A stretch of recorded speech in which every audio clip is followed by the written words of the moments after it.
Hey guys, Mythos Gamer, welcome back for turn number 10 of our third game. I know it's been a couple days and I apologize. I've been really busy with real life stuff, and then plus Diablo came out, and I've been trying to get up here to put another video out, but things have been a little crazy. Hopefully from here on out we'll be putting a video out every day. Before we get started, we're going to do an overview so we can catch back up on what's going on in Arkham. First, we'll look at our investigators, and our first investigator, Joe Diamond, has a stamina of 5, 2 sanity, 8 clue tokens, and $4. And for his skills, he has a speed of 6, a sneak of 1, a fight of 5, a will of 0, a lore of 0, and a luck of 3. Our second investigator, Diana, has 6 stamina, 2 sanity, and $4. For her skills, she has a speed of 3, a sneak of 1, a fight of 1, a will of 4, a lore of 6, and a luck of 1. Our third investigator, Lola, has 4 stamina, 2 sanity, 5 clue tokens, and $6. For her skills, she has a speed of 5, a sneak of 0, a fight of 4, a will of 2, a lore of 4, and a luck of 1. And our last investigator, Min, has 3 stamina, 4 sanity, 11 clue tokens. And for her skills, she has a speed of 5, a sneak of 1, a fight of 1, a will of 4, a lore of 4, and a luck of 0. Because it's been a couple days, we're going to do a quick overview of Arkham also. In the downtown area, we have a sealed gate at Independence Square. Right now, the north side area is empty. In East Town, we have Diana and a cultist in the streets. Over in the Merchant District, we have a zombie in the streets. We have a gate to another dimension at the Unnameable. We have a sealed gate and a clue token at the Invisited Isle. Over in Rivertown, we have a high priest in the streets. We have a sealed gate at the Black Cave. We have a gate to the Plateau of Lang at the graveyard, and a ghoul. At Miskatonic University, we have Lola at the Science Building, trying to build us some clue tokens. Over at the French Hill, we have a gate to the Great Hall of Salino at the Witch's House, and there's also a ghost that never moves there.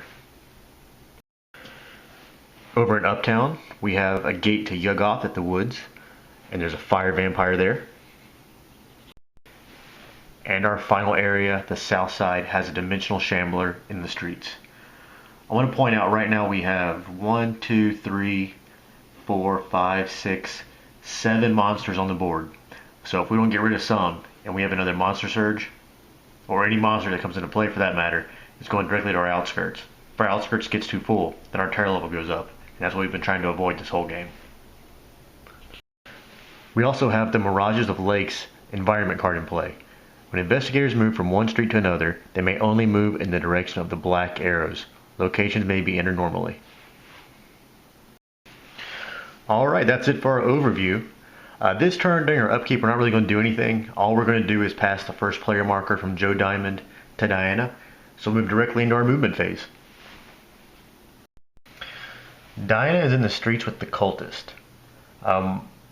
She can't sneak by him. He has a -3 to sneak, and she has a sneak of 1. So all she can really do is fight him this turn. She won't be able to move after she fights him. So let's move on to combat. The cultist does not require a horror check, and normally he gives +1 to combat rolls, but because our ancient one is Hastur, the cultists are flying and have a -2 to combat rating. So we'll move on to our combat roll. Diana is going to attempt to cast Storm Spirits. As a casting modifier -1, 0 sanity. Let's use her lore +3 for her combat check. Diana has a lore of 6, so we're going to roll 5 die attempting to cast this. And we got a success. So with her lore of 6 +3, that's 9. Plus she gets an additional +2 from her inner beast. That brings her up to 11. Then -2 from the cultist. She's going to roll 9 die, and she needs 1 success. Here are our first 5 die. And we already got our success. So the cultist dies. She will gain him as a trophy. This brings her up to 4 toughness of monster trophies, and she also has 1 gate trophy. Our next investigator is Lola. She's not going to move this turn. We're going to keep her at the science building again, try to get some more clue tokens. Next we have Min in the final area of the Plateau of Lang. She's going to leave the Plateau of Lang and come out in the graveyard with an Explore token. And our last investigator this turn is Joe Diamond. He's just moving further into Yoggoth. That finishes up our movement phase, so we're going on to our Arkham Encounters phase. Diana is stuck in the East Town streets again this turn. Hopefully next turn we can get her out of there and be a little more productive with her.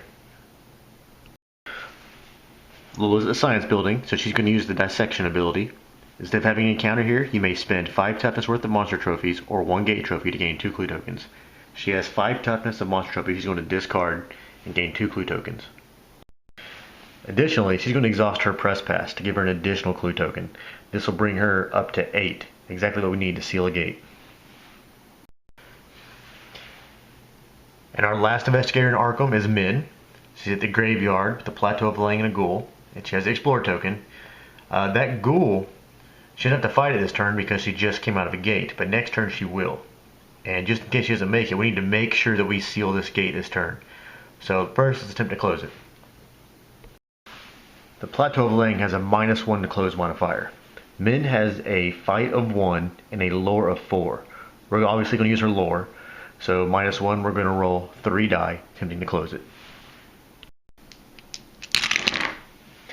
And she got a success, so we will close the gate. She will spend 8 clue tokens and seal it.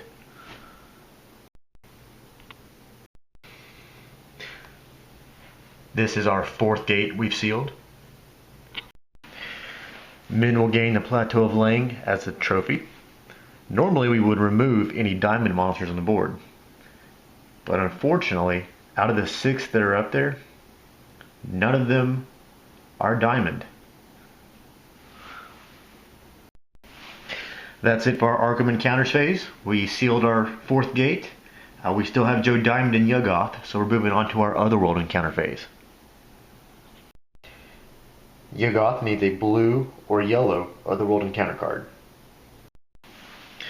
The first one we draw is blue, and Yoggoth is not on there, so we go to Other, and it says a monster appears. And we drew a Bikey. The Bikey has a -1 to horror checks, doing 1 sanity damage. Joe has a will of 0, and he will take 1 sanity damage, bringing him down to 1 sanity. Dangerously close to going insane. Moving on to combat, the Bikey has a +0 to combat and only has 1 toughness. Let's see what Joe's fight's going to be. Joe has a fight of 5, plus he uses 45 automatic, giving him another +4. He's going to roll 9 die and needs 1 success. Here are our first 5 die. No successes, we're going to roll 4 more. And there's the success he needed. He will take the Bikey as a monster trophy, giving him another 1. That brings up to 2 toughness of monster trophies and a gate trophy. Alright, now we're moving on to our Mythos phase. Hopefully no monster surge this turn. And it says a gate and monster will open up at the Invisited Isle. Luckily we already sealed a gate at the Invisited Isle, so no monster or gate this turn. A clue token is going to appear at the science building. Lola's already there, so she will pick it up. This will bring her up to 9 clue tokens. Next is our monster movement. We do have 1 star and 1 hexagon. We'll move our star first. We have a fire vampire at the woods. There are no investigators in the adjacent street. So because the fire vampire is a flying monster, he will move to the sky area.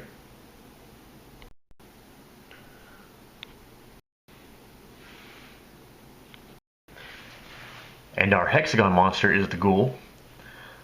Luckily for men, he's going to move away from the graveyard and go to the Rivertown streets with the High Priest. For the text of our Mythos card, we have a new environment, strange murders. Their heads have holes bored into the top. Their skulls are empty. And that is the only thing the murder victims have in common. Flying monsters have their toughness increased by 2 and gain overwhelming 1. Right now we have one flying monster in play, the fire vampire in the sky. Because he's already in the sky, we need to make sure we keep all of our investigators out of the street area. So next turn we have to make sure Diana gets out of Easttown streets and moves somewhere inside Arkham.